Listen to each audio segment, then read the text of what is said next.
28 October 2023 নয়াপল্টনে বিএনপির পূর্ব নির্ধারিত সমাবেশ চলছিল। সমাবেশ বানচালে তখনকার পুলিশ যখন বিএনপি নেতাকর্মীদের লাঠিপেটা শুরু করে, তখনও নেতাদের নিয়ে মঞ্চে দাঁড়িয়েছিলেন এক ব্যক্তি। নিজের নেতাকর্মীদের ঠেলে নিরাপদ আশ্রয়ে যাওয়ার কোনো চেষ্টাই করেননি তিনি। পরদিন সকালে রাজধানীর গুলশান 2 এর বাসা থেকে তাকে আটক করা হয়, এরপর পাঠানো হয় কারাগারে। এই সেই মির্জা ফখরুল, যিনি ফ্যাসিবাদী আমলে পুরো দলকে আগলে রেখেছিলেন। সাবেক প্রধানমন্ত্রী খালেদা জিয়া ছিলেন কারাবন্দী, যে কারণে বিদেশে অবস্থান করা তারই পুত্র তারেক রহমানের নির্দেশে গোটা জাতির জন্য বারবার এভাবেই মুক্তির রাস্তা তৈরিতে গুরুত্বপূর্ণ ভূমিকা রাখেন এই ফখরুলই। দীর্ঘ রাজনৈতিক লড়াইয়ে পোড় খাওয়া সেই মির্জা ফখরুলকেই অবশেষে রাষ্ট্রপতি হিসেবে মনোনয়ন দিল বিএনপি। বাংলাদেশ জাতীয়তাবাদী দলের রাষ্ট্রপতি প্রার্থী হয়েছেন দলের সংগ্রামী মহাসচিব মির্জা ফখরুল ইসলাম আলমগীর। শিক্ষক থেকে রাজনীতির মাস্টারমাইন্ড হয়ে ওঠা মির্জা ফখরুলের পথ চলা কখনোই মসৃণ ছিল না। মির্জা ফখরুল ইসলাম 1948 সালের 26 জানুয়ারি ঠাকুরগাঁওয়ের এক রাজনৈতিক পরিবারে জন্মগ্রহণ করেন। বাবা মির্জা রুহুল আমিন ছিলেন আইনজীবী ও প্রাক্তন সংসদ সদস্য। ঠাকুরগাঁও সরকারি বালক উচ্চ বিদ্যালয় থেকে মাধ্যমিক ও ঢাকা কলেজ থেকে উচ্চ মাধ্যমিকের পাঠ চুকিয়ে পাড়ি জমান ঢাকা বিশ্ববিদ্যালয়ে।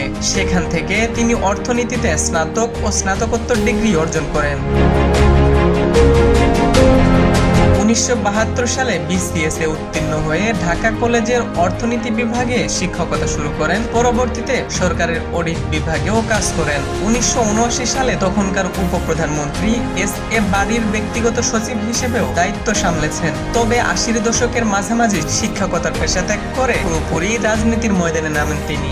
1988 সালে ঠাকুরগাঁও পৌরসভার চেয়ারম্যান নির্বাচিত হওয়ার মাধ্যমে তার জনপ্রতিনিধি হওয়ার যাত্রার সূচনা হয়। 1991 ও 96 এর নির্বাচনে পরাজিত হলেও 2001 সালে সদ্য প্রয়াত রমেশ চন্দ্র সেনকে হারিয়ে তিনি প্রথমবার সংসদে যান। তৎকালীন বিএনপি সরকারের কৃষি ও বেসামরিক বিমান পরিবহন মন্ত্রণালয়ের প্রতিমন্ত্রীর দায়িত্ব পান মির্জা ফখরুল। 2018 সালে বগুড়া 6 আসন থেকে নির্বাচিত হলেও দলের সিদ্ধান্তে সেবার শপথ নেননি তিনি। 2016 সাল থেকে বিএনপির পূর্ণাঙ্গ মহাসচিব হিসেবে রাজপথের আন্দোলনে নেতৃত্ব দিয়ে আসছেন তিনি। ফ্যাসিবাদী আমলে তিনি বহুবার জেল খেটেছেন। বহু প্রলোভন ও হুমকি ধামকি দিয়েও দলের ঐক্যে ভাঙন ধরাতে পারেনি তৎকালীন সরকার। সদ্য সমাপ্ত ত্রয়োদশ জাতীয় সংসদ নির্বাচনে বিপুল জয়ের পর নতুন সরকারের স্থানীয় সরকার পল্লী উন্নয়ন ও সমবায় মন্ত্রণালয়ের দায়িত্বে রয়েছেন তিনি। বিরোধী দল সহ বিভিন্ন রাজনৈতিক দলের সঙ্গেও মির্জা ফখরুলের বোঝাপড়া বেশ ভালো। রাষ্ট্রপতি হিসেবে তাই মির্জা ফখরুল ইসলাম আলমগীরকেই বেছে নিল বিএনপি।